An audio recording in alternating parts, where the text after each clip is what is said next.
everyone. This is Lauren Koffman. Welcome you back to the NCS podcast. Today, we have an episode from our Perspective series where we'll explore the diverse perspectives in neurocritical care. I would like to welcome Dr. Clio Rubinos from UNC Chapel Hill to discuss her current article, The Tower of Babel, translating the ICU-EEG Nomenclature in Spanish. So welcome, Clio. Thanks for joining us today. Thank you so much for inviting me and giving me the opportunity to be in the podcast. So before we get talking about your project, why don't you just give us a little bit of background about who you are and why this is an interest? Yes, no, absolutely.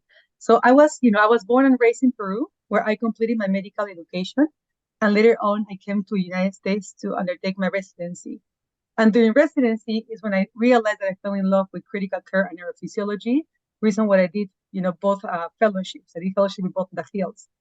And early in my career, even since I came to America, I always knew that I wanted to work with the medical landscape in Latin America. For what I established contact with Latin America Brain Injury Consortium in 2018 when I was a critical care fellow. And after I contacted them, I had the opportunity to give a couple of talks, a couple of presentations in a conference in Peru, and later on to collaborate with LAVIC presidents in some educational initiatives, particularly in the realm of ICU-EEG and also in status epilepticus management talks. In 2021, working also with LAVIC, I directed an ICU-EEG workshop in Colombia, Cali, Colombia, a workshop that was endorsed and is endorsed by the American Clinical of Neurophysiology Society. And during that workshop, we realized that while we do in the talks, it was very evident that some EEG terms lack in a precise Spanish equivalent. And this realization spurred us, of the speakers, it was 5 of us, to initiate the translation of ICU-EEG terminology, aiming to bridge the linguistic gap. I mean, yeah, I know even in English, the terminology is frequently changing and it can be hard to keep up with. So I can't imagine what it's like to try and convey these terms in another language. So you mentioned you have this interest, you were giving all these talks. And so when did this consortium form that is ultimately the group leading the project, and who's a part of it? Yes, no, the consortium was formed. We started the early process of the consortium in 2021, right after the workshop. And it was very well established last year, and then we presented it this year in the Critical Care EEG Consortium. And it started with 5 of us, and we recruit more people. We're a total of 14 individuals now. And these 14 individuals are from various countries, including Mexico, Uruguay, Peru, Ecuador, Dominican Republic, Colombia, Spain, Argentina, Nicaragua, and also we have someone from Puerto Rico, which is from the United States, but they speak Spanish as well.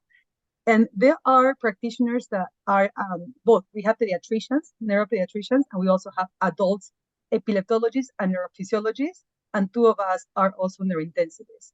And we have a combination of both, of Spanish-speaking, all of them are bilingual. So we have some of them that live in the United States and some of them that are, working in their respective home countries. Wow, that's awesome. And when you guys came together, what's the ultimate goal of your group? Yeah, the primary objective of the group is to translate, and the first objective is to translate the ICU-EEG nomenclature from English to Spanish. So we're not trying to establish a new one. We just want to use the one that has already been established and is known for many years from the ACNS to translate it in Spanish, because this translation will facilitate research and collaboration within Spanish-speaking countries, while also enhancing academic diversity within the field. Cool. And in your current article, you mentioned there is a specific methodology you're using to develop these translation. Can you just tell us about that process? Yes, we have been working also with a PhD in education, which is, Andres Fernandez, and also one of his collaborators to give us good advice and mentoring in the structured translation of the ICU-EEG terminology. Because one can think just, put a Spanish equivalent, but it might not be accepted because Latin America and Spain, so Spanish-speaking countries, is very diverse. So the methodologies involve mainly 3 big steps. The first step is to form the core group, which is the 14 of us. And this core group was divided into 3 subgroups. And each subgroup had a task to iteratively translate specific sections of the nomenclature. So they will get together in a regular basis and then translate their a specific section that was given to them. And then the second step is that whenever these subgroups get into a disagreement for recognition of a Spanish equivalent, we'll call into a discussion with the entire group level, in which we during these meetings, the entire group will agree or disagree or argue about the multiple options that we have for the translation of a certain EEG term. And all the discussion was recorded in notes. And then with the discussion, we all agree into which are the multiple choices that we can probably translate this English word. And then now having all these options is what is going to lead us to the next step, which is a third one, which is, the creation of a focus group, which expert leaders within the field that reside in Spanish-speaking countries to obtain a consensus of individuals who will use the nomenclature in their local settings, but also will teach to the coming generations. Wow, that sounds pretty extensive. How far into this process are you at this point? Yeah, right now at this point, we are, of course, the IRB is under the process, but we also have been recognizing the leaders the leaders within the countries. And that has been taking a lot of time because, as you can imagine, it's very diverse and has its own challenges too. And I think you did include a survey link in your currents article, which we'll attach in the show link so that if anyone's interested in participating, they can go ahead and fill that out, right?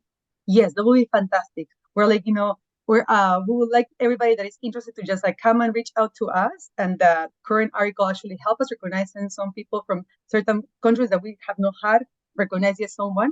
So if you are interested or you know someone, please let us know. And there's a link that you can fill your information. Great. So now it sounds like you're very much in the early stages, but have you already had any challenges, or do you anticipate some that will kind of come up along the way? And how are you preparing for that? Yeah, no, there's definitely challenges. We're trying to, create a Spanish translation because of the many background and cultural diversity that we have in Latin America speaking countries. And also, it's not only the cultural, but it's also diverse geographically regions. And one of the things that have been very challenging and have been very time consuming is recruiting suitable professionals, because we need to have a good representation from neurology, epilepsy, and neurophysiology societies amongst multiple countries. Within America, we're used to have neurology as a big umbrella, and in that big umbrella, neurophysiology and epilepsy will fall in, but this is not true in other countries. They have different societies, and are working and collaborating with these different societies and unifying a translation pose some more challenges. Yeah. And so this is obviously a rather large project. How do you foresee finalizing this? Do you think it'll be a statement paper or a presentation, both? Yeah, we have been working with ACNS, and the plan is to publish in the Journal of Clinical Neurophysiology, and hopefully we can complete this by early next year. Awesome. And how do you think that eventually having this published will change practice or future research projects? Yeah, it's not only the research, but it also can help into patient care. I think that translating the effort will facilitate communication and research collaboration, but also patient care across Spanish-speaking countries. In terms of the research collaboration, I think it's going to foster a community akin like the English-speaking critical care EEG monitoring research consortium that can help and collaborate and have big data bank, so we can create our own data, and with our local tools can use this data for the management of our critical care patients or hospitalized patients. And for the patient care, enhancing the terminology will aid epilepsy surgery patients who seek care across borders. Standardizing the EEG terminology will also help better understanding the EEG reports that sometimes we receive from different countries, and it will help the medical professional understand whether we're looking into those recordings. And as you know, surgical care is not available everywhere. Sometimes they have, within Latin America, you have to fly either to Chile, Colombia, Brazil, or sometimes they seek for a second opinion going also within Spanish-speaking countries, or come here to America, as I have received sometimes text messages from New York or Florida asking me what this term means or not.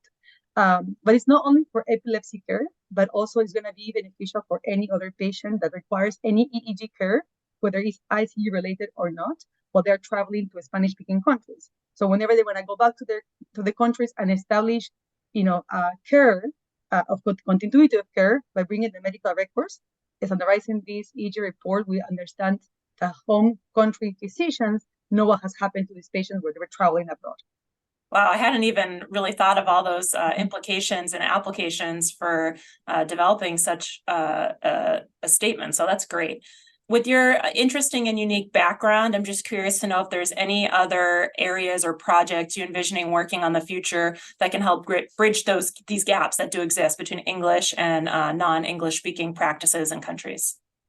Yes, right now we're assessing the ICU-EEG resources and practices in a Spanish-speaking country, which is a survey that is ongoing right now. And this also is going to help us right now to understand the state of the art of the EEG reports and how the ICU-EEG technology and nomenclature is being used or if it's not used at all. And the other project that we have is involving establishing regular group meetings for ongoing educations. We want to mirror what has been successful already in epilepsy surgery education initiative that has been led by Dr. Borneo and Dr. Mayor. Dr. Borneo is from Peru and he lives in Canada, and Dr. Mayor lives in Colombia. And what they do is they have these monthly meetings in which they discuss surgical cases. So we want to mirror this successful educational across Latin American or Spanish-speaking countries, because obviously Spain is also involved, in which we're going to try to provide a platform for clinical discussions centered around complex cases of ICU-EEG cases, so we can promote continued learning and education. It's a lot to look forward to. You sound very busy. Before we sign off, is there anything else you want to tell people about this project or any other pleas to get people involved? Yeah, well, I think like the biggest step that we want to fulfill right now is the third step in order to have enough diversity and representation for central countries. Specifically, Central America has a little bit more of challenging to recognize leaders in the fields. So if anybody knows someone, please let us know. That would be fantastic. And if anybody also has any suggestions or comments or ideas that we can use with the current group that we have as a future projects, we're really open for collaborations and for ideas that we can, work together. Awesome. Well, thank you again so much for joining and sharing your project with us. Thanks to everyone for listening. You can find the NCS podcast on whichever platform you prefer. Don't forget to add us to your favorites so you never miss an episode. And for more information on Currents articles, please head to currents.neurocriticalcare.org.